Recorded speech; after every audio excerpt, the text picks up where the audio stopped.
અહીંથી આવે છો ને, પણ અહીંથી આવતા થોડું રાહ જોઈ જ ચાલે.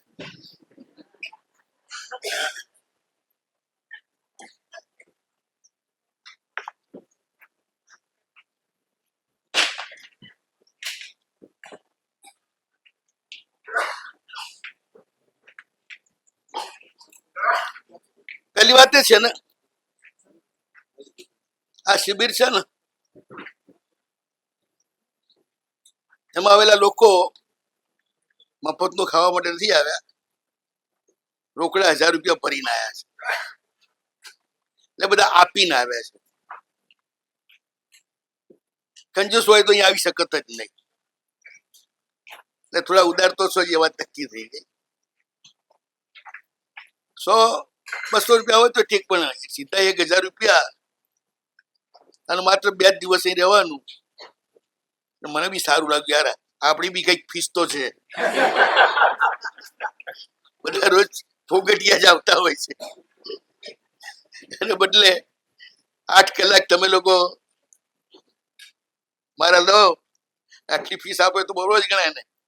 તો પ્રોફેસર બી આટલી તો ફીસ લે ને. અમારા કલ્લા સાહેબ હતા, ગુરુમાના ભક્ત, વેદોના પ્રખર જ્ઞાતા ને વિદ્વાન હતા. પણ વેદોમાં કોઈ પ્રશ્ન આવે એમને નો બેસે તો ગુરુમાજ પાસે આવતા પૂછવા. ઇન્ટરનેશનલ કક્ષાના વિદ્વાન. અમેરિકામાં જાય એટલે એમના એક લેક્ચરની ફી $500.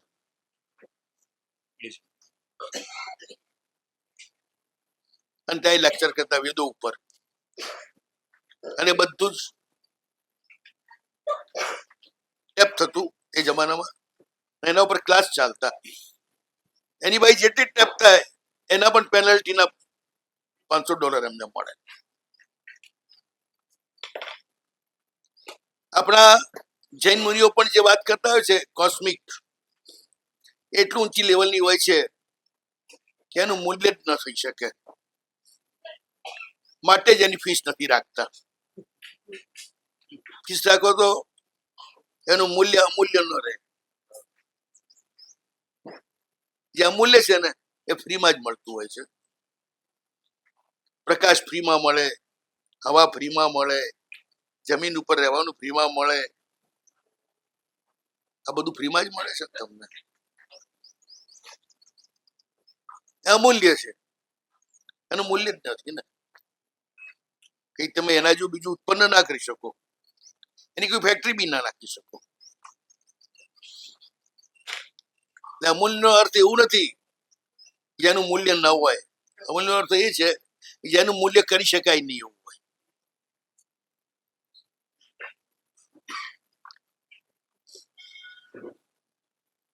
પરમાત્માની ભક્તિ,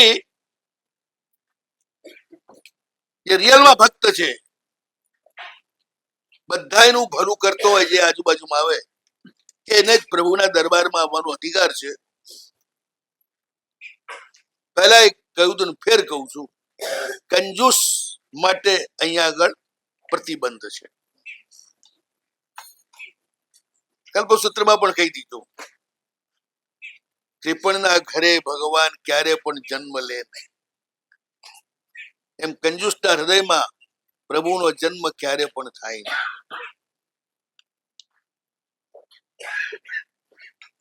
જેના હૃદયમાં જળ બેઠેલો હોય ત્યાં પરમ ચેતના આવે સી રીતે.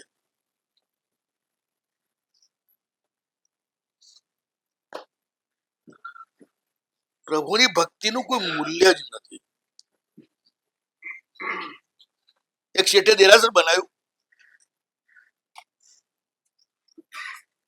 પછી શી ખબર બહુ પડતીના દિવસ આવી ગયા.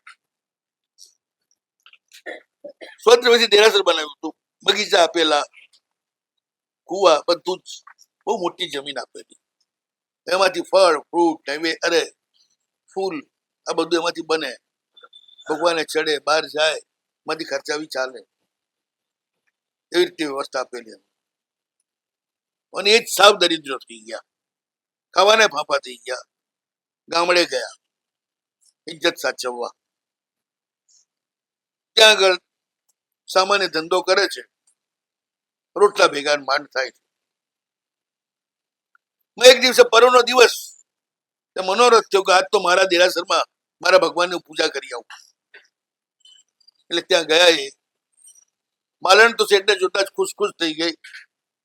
બહુ જ સરસ ફૂલોનો હાર લઈને આવી. શેઠને કહ્યું કે લઈ જાઓ, ચડાવો. શેઠ કે બેટા મારી પાસે તને આપવા માટે એક પૈસોય નથી. પોતે જ બનાવેલું મંદિર, પોતે જ આપેલો કૂવો, પોતે જ કરાવેલું બગીચો, પોતાના જ પગારથી કામ કરતો માળી, અને જયારે ફૂલ આપે છે ત્યારે કે છે કે ફોગટ લેવું મને સાચતું નથી, પણ બેટા શું કરું, આજ કશું આપી શકાય એવું નથી.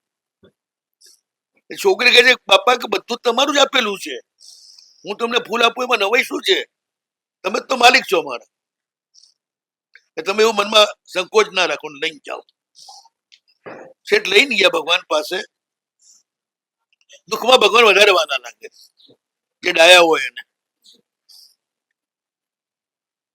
ગાંડાને દ્વેષ થાય, જોયા ભગવાન કશું ધ્યાન તો રાખતા નથી, આમ મરી રહ્યા છીએ ને, એટલે ગાંડાને દ્વેષ થાય. શેઠ ભગવાનની બહુ ભાવથી એ ફૂલની માળા ચડાવે છે. ઘણા દિવસે દર્શન થયા છે, આંખમાં આંસુની ધાર છે આનંદની, કે પ્રભુ આજ તું મળ્યો, ઘણા દિવસે મળ્યો, આવો સરસ હાર તને ચડાવવા માટે સામે ચાલીને મને મળ્યો. બસ પ્રભુ કોઈ ફરિયાદ નથી મારે, તું મારો રહેજે. ઉપવાસ કર્યો તો એટલે કે ચિંતા નથી ખાવા પીવાની. આખો દિવસ ભક્તિ કરીને સાંજે ઘરે જતા રહ્યા. ગામડું બાજુમાં જ હતું. રાતે સુઈ ગયા છે. ધર્મેન્દ્રનું આસન ચલાયમાન થાય છે. નાવીન કહે છે શેઠ જાગો. શું છે? તમે આજે જે ભાવથી ભગવાનની ભક્તિ કરી છે ને, એનો કરંટ મારા સુધી પહોંચ્યો, એટલે હું આવ્યો છું. તમે માંગો. શું માંગવું? કઈ ઈચ્છા નથી થતી, ના પણ કઈક તો માંગવું જ પડશે. એક કામ કરો, આજે જે ફૂલની માળા મેં ભગવાને ચડાઈ છે ને, એનું ફળ મને આપો. એ ફૂલની માળા. ધર્મેન્દ્ર કે અશક્ય, અશક્ય. એ ફૂલની માળાનું મૂલ્ય આપવાની મારી તાકાત નથી. સારું, એક ફૂલની, એક ફૂલ, એનું મૂલ્ય મને આપો. એ અશક્ય, એ બી આપી શકાય નથી. તો પછી હું શું કહું? માળાનું આપી શકો એમ નથી, ફૂલનું આપી શકો એમ નથી, તો કઈ નહીં. ધર્મેન્દ્ર કે એમ ને, આવ્યો છે એટલે આપ્યા સિવાય જવાય નહીં. દેવને માટે નિયમ છે, દેહ પછી જ જઈ શકે.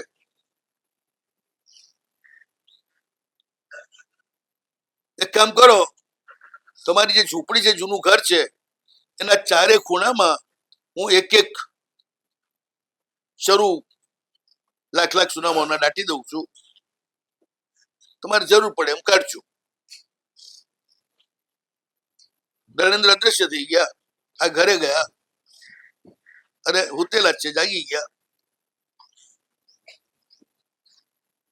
પછી પ્રભુનું સ્મરણ કરતા કરતા આખી રાત પસાર કરી. સવાર પડી એટલે છોકરાઓએ બાપાને જોયા. રાતે મોડા જોયા નતા, અને ઝઘડો શરૂ કર્યો. આટલા ધર્મથી હાવ બરબાદ થઈ ગયા, તોય હજી તમારો ધર્મ છૂટતો નથી, તમારું મંદિર છૂટતું નથી, તમારા ભગવાન છૂટતા નથી. શું કર્યું ભગવાને? કે ભૂખ ભેગા કર્યા આપણને, ભૂખ ભેગા. શેઠે કહ્યું કે ભગવાન આપે છે સાબિત કરું તો ધર્મને સમર્પિત થશો?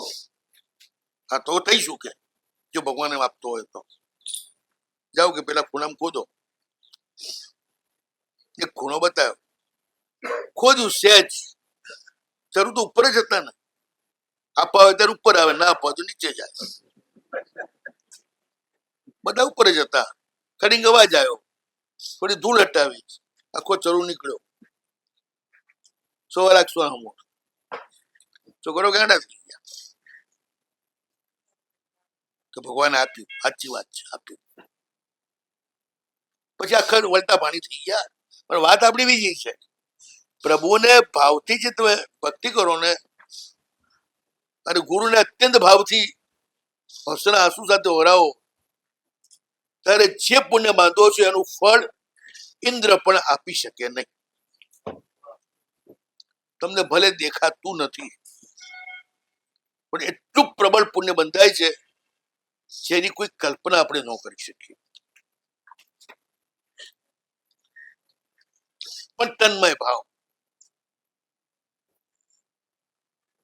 પ્રભુ તારું આપેલું તને ધન્ય છું, બસ હું ધરું છું તો છે જ નહીં. ત્યાં પ્રભુએ આપેલું આપવાનો જ ભાવ રહે.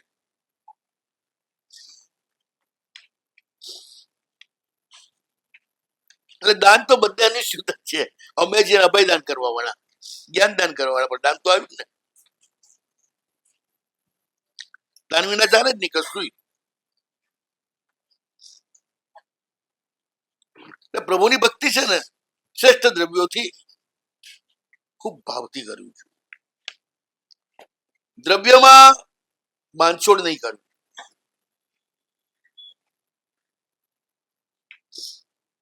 આજે મને એમ લાગે છે ભક્તિના નામે આશાતનાઓ બહુ વધી ગઈ છે. એમાંથી પાછા હટવું જરૂરી છે. એ પહેલા એક ફેર ગુરુ મહારાજની ઘટના બતાવી દઉં, વીતેલી વાતના સંદર્ભમાં. એકવાર ગુરુ મહારાજે હસતા હસતા અમને પૂછ્યું કે ધુરંધર, તમે લોકો વિહારમાં હો અને ગમે તે અજૈનોના આશ્રમમાં મંદિરમાં જાઓ ત્યારે તમને સ્થાન મળે? સાહેબ અવશ્ય. હિન્દુ માત્ર અમે જ્યાં જઈએ ત્યાં અમને બહુ આદરથી આપે.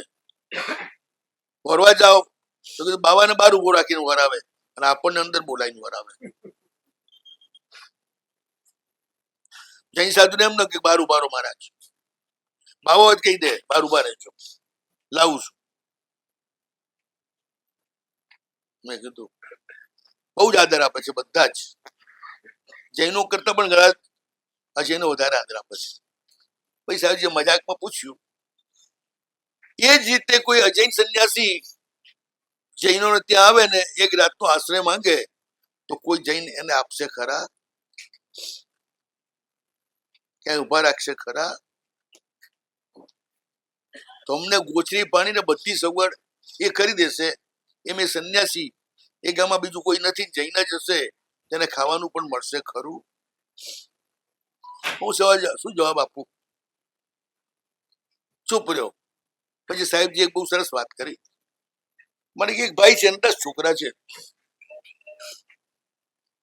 10 છોકરા બાપના ઘરમાં રહેશે ને, ગમે ત્યારે બાપ નહીં કઈ ભાગી જાઓ, બાપ ઘરે હાચવશે. અને 10 છોકરા બાપને નહીં હાચવી શકે. એટલે જે બધાને હાચવી એ બાપ, અને જે ના હાચવી એ દીકરો. એટલું સમજીને ચાલજો.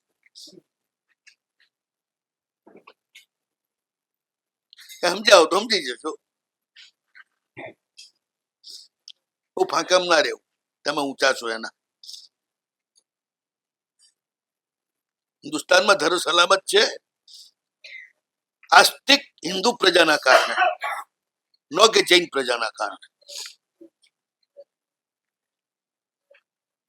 કારણ કે એમના સંસ્કાર છે આપવાના જ. એમના ભજનોમાં પણ એ જ વાત આવે, બધે આપવાની જ પ્રવૃત્તિ ચાલે.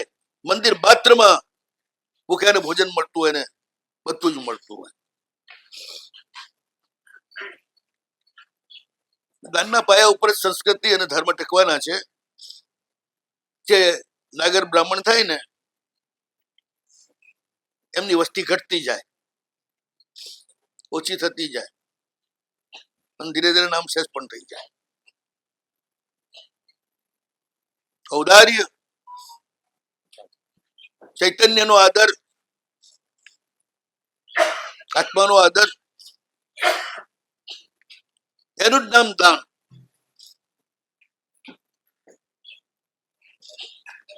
પ્રભુ સર્વશ્રેષ્ઠ પાત્ર છે.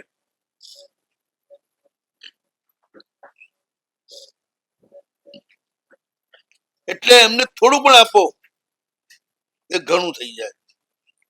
ગુરુ સર્વશ્રેષ્ઠ પાત્ર છે, એના પણ થોડું આપો તો ઘણું થઈ જાય. વ્યવહારથી ભલે તમે અમુક જ ગુરુ પકડો, રિયલમાં તો નિર્ગ્રંથ અને નિસંગ હોય બધા જ ગુરુ છે. એને પૈસો જોઈતો ન, ટકો ન જોઈતો, ઘર ન જોઈતું હોય, પકડ હોય, પરમાત્માની મસ્તીમાં મસ્ત હોય. એ બધાની દ્રષ્ટિ જ માત્ર ચૈતન્ય ઉપર છે. એ સમ્યક દર્શન છે. જે આપણા છે ને જે આપણું રૂપ છે એના ઉપર નજર, એનું નામ સમ્યક દર્શન. આ બધા સમ્યક દર્શન પકડવા પડે બાળ જીવોને અને વક્ર જીવોને. એ તો એકે ઠેકાણા ના રહે, બધે રખડતા જ ફરે. ભણવું તો કે બધી એક જ સ્કૂલ ને એક જ સ્ટાન્ડર્ડ જ પકડવું પડે. એમાં ચાલે નહીં. આજે સંસ્કૃત સ્ટાન્ડર્ડમાં ભણે, કાલે ઇંગ્લિશ સ્ટાન્ડર્ડમાં ભણવા જાય, પરમ દાડે ગુજરાતીમાં, પછી પેલ દાડે હિન્દીમાં. આ બધું ના ચાલે.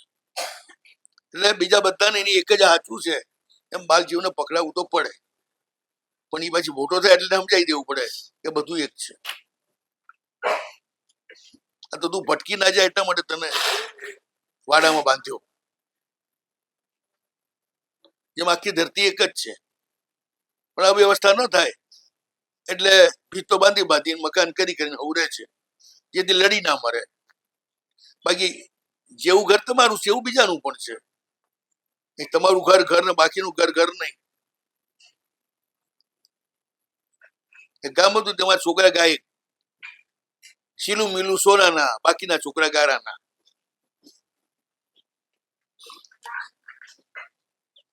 શિલ્પા અને મિલન બે ભાઈ બેન એકદમ રૂપાળા, તો બે છોકરા એમને ચીડવે.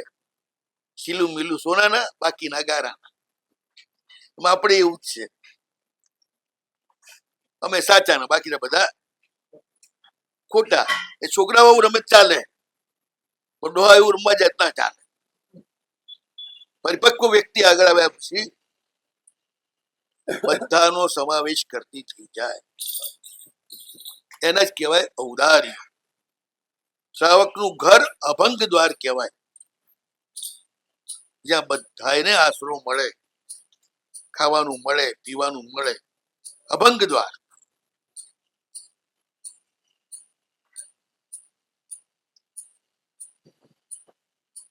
આ બધી અનાદિનો મોહ, મમતા, માલિકી, વાડો બાંધવાની વૃત્તિ, એ બધું તોડવા માટે જ છે. એ સિવાય મોક્ષ ન થાય. એટલે જ દાન ધર્મનું આટલું બધું મહત્વ આપ્યું છે. વિશ્વ આખું દાનના આધારિત ચાલે છે.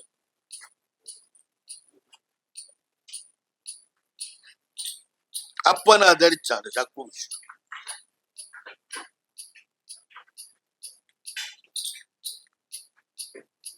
ખૂબ એવા અનુભવ થયા છે અમને.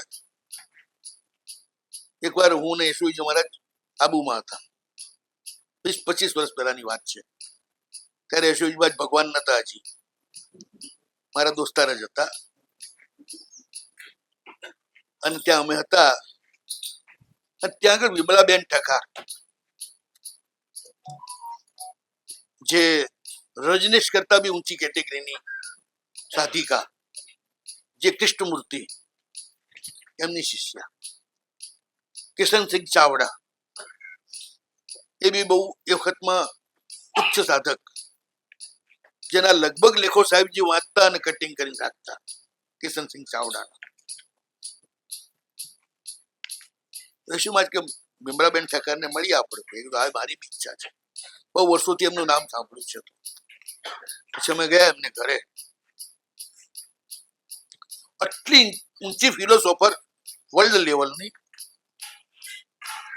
ગયા ને ત્યારે વાસણ ઉટકતા હતા. અમે જોઈ રહ્યા, બહુ ચીવટથી વાસણ ઉટક્યા, સાફ કર્યા. બધું મૂક્યું, પછી અમારું અભિવાદન કર્યું, બધાને પગે લાગ્યા, પછી બેઠા, પછી પૂછ્યું પ્રભુ કેમ પધાર્યા છો? તો બસ કીધું સત્સંગ કરવા, મળવા. પછી અમને જોઈને શીખો, અમને હોશ આવી ગઈ. એમણે જે આત્મધર્મની જે 1.5 કલાક સુધી વાત કરી, અમે હાલી શક્યા નહીં. સ્પષ્ટ લાગે કે શુદ્ધ આગમની દેશતા આપી રહી છે ભાઈ. આત્મતત્વની એટલી જબરદસ્ત પ્રતીતિ, અહંકારનો સંપૂર્ણ ભાવ. રસોઈ હાથે બનાવે, આવેલા મહેમાનોને જમાડે પોતે, કપડા બી ધોઈ આપે. બોલો, એક બાજુ આટલી ઊંચાઈ અને બીજી બાજુ આટલી નમ્રતા. શુદ્ધ નિશ્ચયમાં જીવતા લોકોની નમ્રતા પણ ટોચની હોય. એ બધાનું કરી છૂટે. એ કોઈની પાસે માંગે નહીં, કોઈનો પાડ ચડાવે નહીં, એ આપે જ, માંગે નહીં.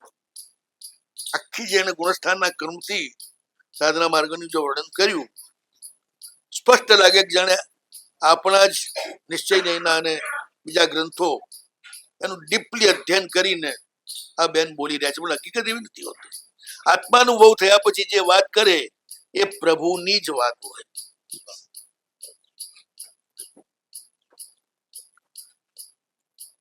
ગ્રંથિભેદ થઈ ગયો ને મોહનો, જેની સાથે એકતાનો. પછી ગમે તે ડ્રેસ હોય ને ગમે તે વેશ હોય, એ જે વાત કરે પરમાત્માની હોય. પરમાત્મા ઉપર અટલ શ્રદ્ધા, બસ એ બધું જ ધ્યાન રાખે છે, કરી જ રહ્યો છે.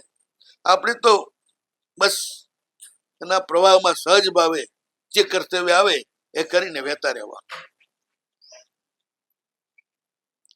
સ્વકર્તવ્ય બોધ. હવે જ્યાં સુધી અહંકાર, ઘરની માલિકીનો ભાવ ના તૂટે ત્યાં સુધી પ્રભુની પૂજા અનિવાર્ય.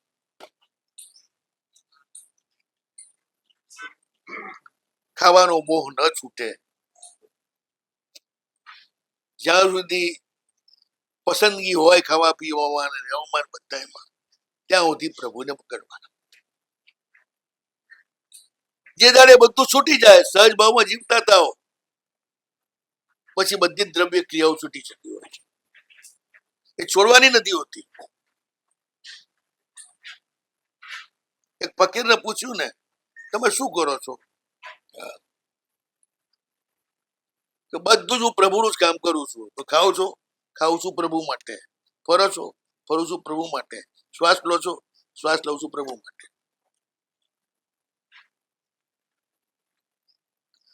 મારું બધું જ પ્રભુને સમર્પિત છે. બધી જ ક્રિયાઓ પ્રભુને સમર્પિત. શ્રી કૃષ્ણ અર્પણ મસ્તુ. પાપ બી સમર્પિત કરી દેવાનું પ્રભુને, પુણ્ય બી સમર્પિત કરી દેવાનું. જે જે કર્તૃત્વથી બને એ બધું પ્રભુને સમર્પિત કરી દેવાનું. પુણ્ય પણ કર્તૃત્વના કારણે જ બંધાય, પાપ પણ કર્તૃત્વના કારણે જ બંધાય. મેં પૂજા કરી, મેં આશાતના કરી. મેં પૂજા કરી, પુણ્ય બંધ. મેં આશાતના કરી, પાપ બંધ. પ્રભુની કૃપાથી પૂજા થઈ તો બંધ ગયો. તમે માલિક મટી ગયા, તમે કરતા મટી ગયા, એટલે બંધ ગયો. પણ એ સ્થિતિ આવતા બહુ વાર લાગે. એક સરસ આંગી કરી તો મનમાં થોડા જાય, આજ બહુ સરસ આંગી થઈ, નહીં આજ બહુ સરસ આમ થયું, તરત મનમાં આવે છે. એ સાત્વિક અહંકાર છે, વાંધો નથી. એ તામસી અહંકારને દૂર કરશે. પણ પહેલી વાત એ છે, પ્રભુ જ મારા પ્રિયતમ છે, બધું જ એની કૃપાથી મળ્યું છે, એટલે જે કઈ સર્વશ્રેષ્ઠ છે એ જ એમને આપવું. બસ પહેલી વાત આ. એમાં બાંધ છોડ દઈ. આ બધી વાતો અજયનો જેવી નથી લાગતી? ભક્તિના માર્ગમાં ઈષ્ટનો ભેદ નથી. એક જ ઈષ્ટ છે બધાના, જે બધાના છે.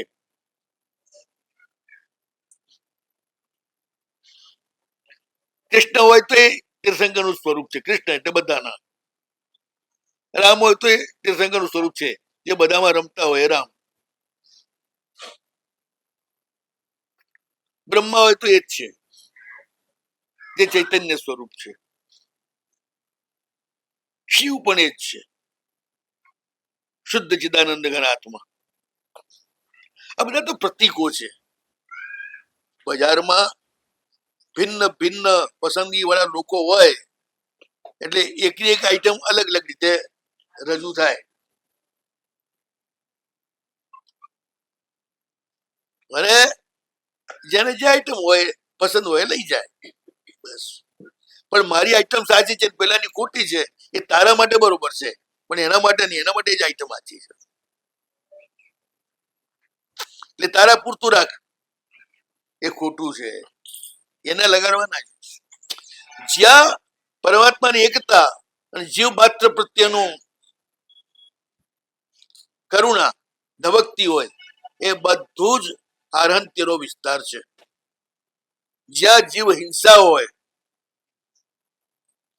તામસી દેવોની ઉપાસનાઓ હોય, જ્યાં પંચેન્દ્રિય જીવોની હત્યા હોય, ત્રસ્ત જીવોની ભયંકર હિંસા થાય, એવી રીતે બધી પૂજા અર્ચના થતી હોય, એ બધું મિથ્યા. તમારે ત્યાં થતું હોય તો તમારે ત્યાં બી મિથ્યાત્વ કહેવાય, એમને ત્યાં થતું હોય તો એ બી મિથ્યાત્વ કહેવાય.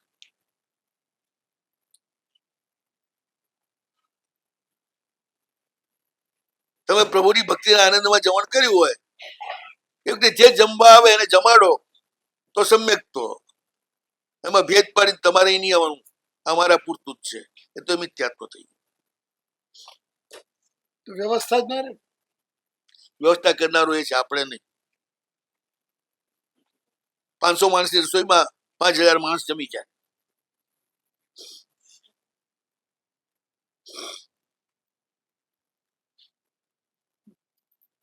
તમે તો ઠીક છે, ચપટી માત્ર આપનારા છો.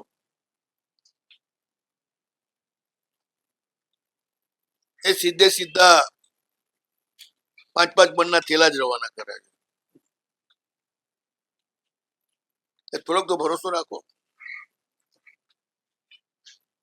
આજ સુધી ભલે ચૂંદડીમાં ક્યારે ખૂટ્યું હોય એવું સાંભળ્યું નથી મેં. ત્યારે બધા માટે થોડું ખુલ્લું મૂકે, એટલું વધે. યશવી જે હું અમે 3 જણા અમે બધા જયારે એમપીમાં પ્રતિષ્ઠા કરવા ગયા ને, એમપીમાં જરા આપણા કરતા થોડું વધારે સારું વાતાવરણ. એક ગામમાં પ્રતિષ્ઠા હતી, સ્થાનકવાસીને આપણા 2 વર્ગ પડી ગયેલા. સ્થાનકવાસીઓ આપણો બહિષ્કાર કર્યો, તો ગામના 400 મુસલમાનો ઉભા થઈ ગયા કે तुम्हारा सब काम हम करेंगे, प्रतिष्ठा ठाट से कराओ. तो तुम्हारे बनी एक बाजू बैठ गए. બધા મુસલમાનોએ કામ કર્યું. 10 ઘર હતા આપણા તો. બધા મુસલમાનો આવીને ઉભા રહ્યા ખડે પગે. એટલે કે તમે માનો એવું બધે નથી હોતું. હિન્દુસ્તાન છે ને શ્રદ્ધાનો દેશ છે. હવે ત્યાં આગળ ફલે ચૂંદડી કરી આપણે. સ્થાનકવાસીઓ મારા બેટા આવે નહીં, પણ રોજ જમણ કરે ઘરમાં. મીઠાઈ બજાર રોજ ખાય પોતે ઘરે બનાવીને. હું તમારે ત્યાં જમવા નહીં, પણ પ્રતિષ્ઠા એટલે જમશું તો ખરું ખરા જ. આ એ ભાવ હોય છે ને બધા આતંકી. તો જયારે ફલે ચૂંટણી કરી 5000 માણસના અંદાજથી ત્યાં આગળ બુંદી બનાવવાનો રિવાજ છે. અડદની બુંદી, ચણાની નહીં, અને દૂધમાં બનાવવાની અડદની બુંદી. ત્યાં એ રિવાજ છે. તો લગભગ 3 ખાટલા ભરીને લોકો બનાવી. 3 ખાટલામાં 5000 માણસ જમી રહેશે. 5000 માણસ જમી ગયું ને ત્યારે એક જ ખાટલો ખાલી થયો હતો, 2 બાકી હતા.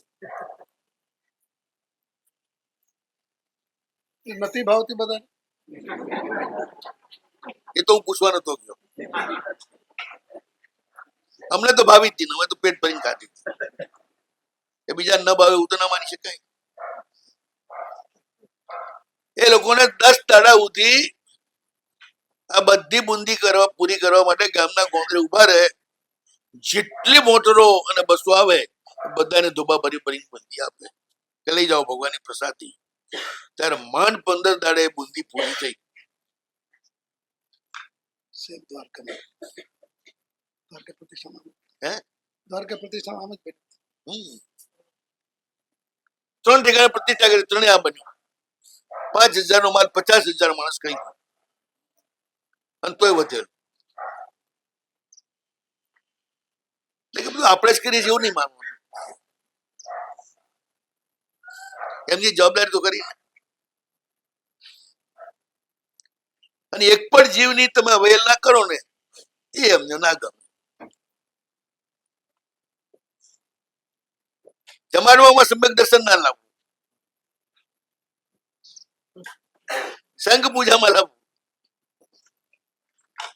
સાધર્મિક વાત્સલ્ય હોય એમાં જેટલા નોકરો હોય, અજૈન હોય કે જૈન હોય, એ બધાને જમાડો કે ના જમાડો, તમારું સમ્યક દર્શન જતું રહે. આપણે નોતરું ના આપ્યું હોય પણ નીકળે કે ભાઈ જમીન જજો. આ બિરાદરી છે.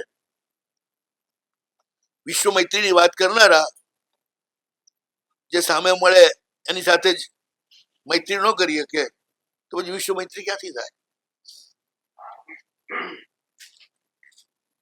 એનો મારો તો અનુભવ છે. બધા માટે રસોડું ખોટું મૂકીએ ને એટલા જ બજેટમાં બધા જમીન જાય, જૈનો ન જૈનો, અને કશું ખૂટે નહીં. થોડુંક તો ભગવાન પર ભરોસો રાખીએ ને, એને બી તો ઇજ્જત છે ને. ખૂટે તો એની ઇજ્જત જાય ને. એટલે ભગવાને પોતાની ઇજ્જત તો સંભાળીને રાખે, તમારી જેમ નથી કે દેવાળું કાઢે.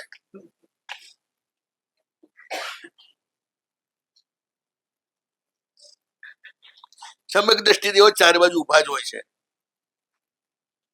જો તમે ભક્ત હો તો એ બધા સહાય કરવા તૈયાર, અને તમે માલિક હો તો એ બધા દૂર ઉભા રહે. હમણાં મને કોઈ પૂછ્યું સમ્યક દ્રષ્ટિ દેવો કેમ સહાય નથી કરતા? મેં કહ્યું તમે ભક્ત નથી માટે. મહાત્મા નદીમાં ધ્યાન કરતા હતા.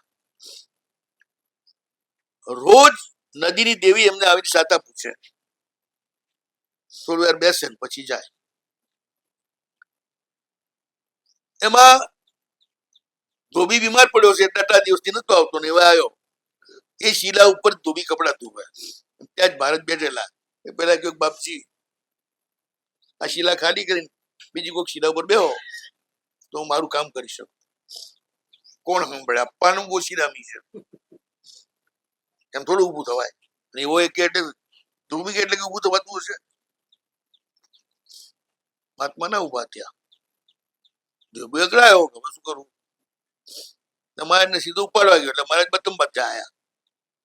પછી તો પેલા ધોઈ નાખ્યા મહાત્માને, ઉપાડીને બીજી શીલા પર મૂકી આવ્યો. મહારાજ વિલે મોઢે ત્યાં બેઠા હતા. પાછા થોડી વાર થઈને પેલી દેવી આવી, સાહેબ સાતામાં, અને મહારાજનું ફાટ્યું બોઇલર. શું સાતામાં કે? પેલો મને ધોઈ રહ્યો તો ત્યારે તું ક્યાં હતી?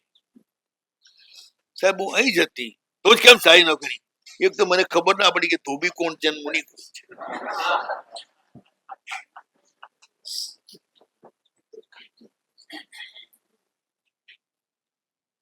તમે એને ધોતા હતા, તમને ધોતો હતો. બે હરખા થઈ ગયા હતા. આમાં હું કોને સહાય કરું? દેવતા બાપડે હાજર જ હોય છે, પણ એ કઈક સહાય કોને કે? કોઈ ભગવાન નું હોય તો સહાય કરીએ, એ તો આપણે શું લેવા દેવા? એ તો બધા પાક્કા સમકીતી છે. ભગવાન નો હોય બધા એના માટે સમકીતી, અને ભગવાન ના હોય બધા એના માટે મિથ્યાથી.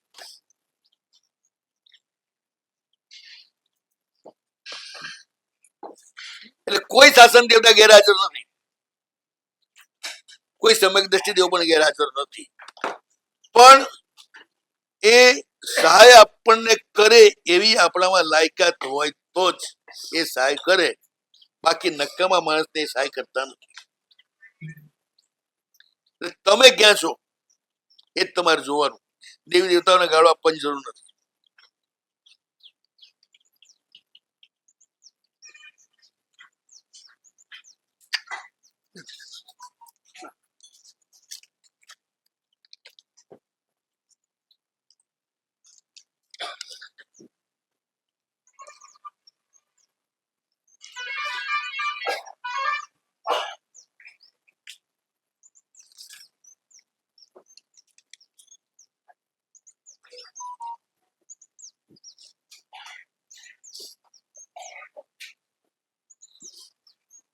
આ ત્રણેયના પ્રશ્નના જવાબ છે ને બપોરે આપીશ. 12:10 કમ છે. કેટલા વાગે આવું થશે આપણું? 12 બસ તો પાછળ કેટલા વાગે? 12 પૂરા. કરો શું મસ્ત બીજું શું?